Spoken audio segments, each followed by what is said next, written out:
Hello guys, welcome back to the channel, and I'm currently here, day 1 of the 2025 Manila International Auto Show. And the first car we're going to dive today is the all-new 2025 Isuzu MU-X. And finally, I have the 4x4 version with me because you all know me, I'm always stuck with the 4x2 models.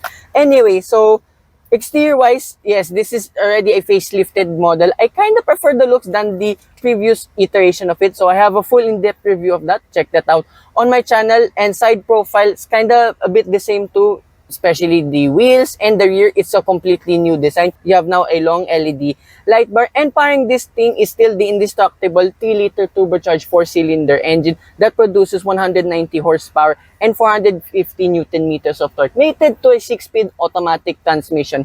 Now here in the interior, just been subtle changes only, like here in the dashboard, it's now like a curve effect compared to the flat one of the previous one. You have an upgraded to instrument cluster. It's a completely digital look now here in the middle, but still analog on either side. Steering wheel is pretty much the same, like for the controls, and for your adaptive cruise control, let's not forget all about this one. And here, somewhat the same 10.1-inch infotainment system with Bluetooth connectivity, wireless Apple CarPlay, Android Auto, and a 360-degree camera, which, okay, is pretty okay in this class of vehicle. You have a clinometer for the off-road functions, which is still available too in the 4x2 variant, and other stuff that you can do here. Now, this specific one being the 4x4 variant, here in the center console itself, you have your usual buttons, gear lever, but you have a selector now for your driving modes, like for the 2 high, 4 high, and for obvious reasons, we cannot use the 4 low here because we're just here driving on the streets itself. And few more updates done with this all-new Isuzu MU-X. There's literally ambient light all over now this vehicle, here on the door handles, on the dashboard, and still for these LSE models, you get wireless charging, and again, the additional ambient light. And now what I like to, you have somewhat an update too for the seats. I think there's a little bit more bolstering now than usual, but it still doesn't take away the comfort. I think this just a tad softer than the previous one, as I mentioned. And first drive here on the rocky part. Yeah, I mean, yeah, it's a Isuzu MU-X. It's still one of the best PPVs out there because, of course, I praise the older one a lot, given the indestructible engine with this amount of torque too. It's one of the better PPVs, and probably to one of the better straight line performances of any PPV that I tried out so far. And first impressions immediately with this MU-X, sorry, I keep messing the pronunciation wrong. Yeah, you can tell compared with the 4x2 model that this one's just a tad stiffer now than usual, but still no means uncomfortable experience. And then here at speeds of 40 kilometers per hour, yeah, just as good as before. And you can hear a little bit of the diesel drone, rather. It's still given in this category. And here a bit of an on-road test now with the suspension. Yeah, you can feel a lot, well, not so much jitteriness, but it's still present. And again, like what I said with the previous MU-X, it's pretty much tolerable. And then off the line, oops.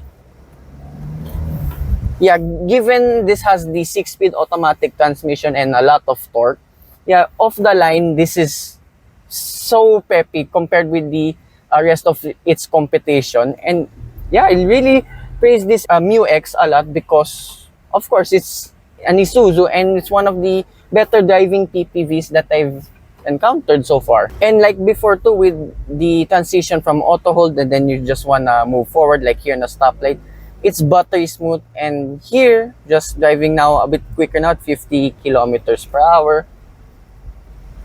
Yeah, just soaks up the bumps pretty well. I mean, yeah, you can feel a little bit, but again, it's not so bad.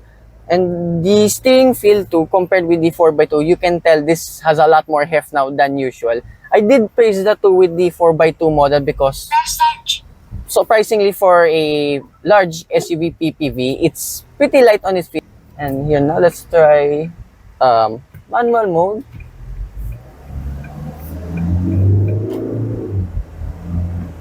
Right, the low end torque of this is really good. And the driving characteristics, even though I've said I've driven the 4x2 a lot more than the 4x4, it's still pretty much the same, just a bit more heft with the steering and the suspension.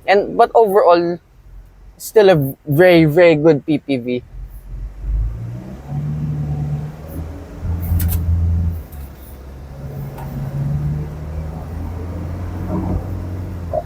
And then higher speeds, yeah, you get to the national speed limit in no time. This has the best third row that I've tried out in any PPV so far. And of course, if you want to bring your entire family while going off-road or up to Baguio and all that, this literally can do everything. And just a short test route here around in World Trade Center, we're doing 8 kilometers per liter without me even trying that much, and me just flowing it a little bit more now than usual. Yeah, it's still very, very fuel efficient. That's just the forward collision warning doing its thing. And perks of the LSE variants, whether it's the 4x2 or 4x4, you have a lot of passive safety features. And as I mentioned, like with the forward collision, and to adaptive cruise control, which a lot of people look for. And now for the cost of all of this, now being this the facelifted model. So this one stands at 2,670,000 pesos. It's a little bit steep, yet kind of get everything already. Like as I mentioned, the 360-degree camera, Apple CarPlay, Android Auto, the lot. It's literally one of the better equipped PPVs that I've tried out. So this concludes my quick dive of this all-new Isuzu MU-X 4x4. So hopefully we'll try out the 4x2 van very soon. Again, I'd like to thank everyone here at Isuzu Philippines, here at the Manila International Auto Show, and to me is of Isuzu Intoco EDSA. Yes, and yeah, there will be more Isuzu content soon on my channel too. Hope you guys like and subscribe, and I will see you with more future car reviews coming right up. Bye-bye.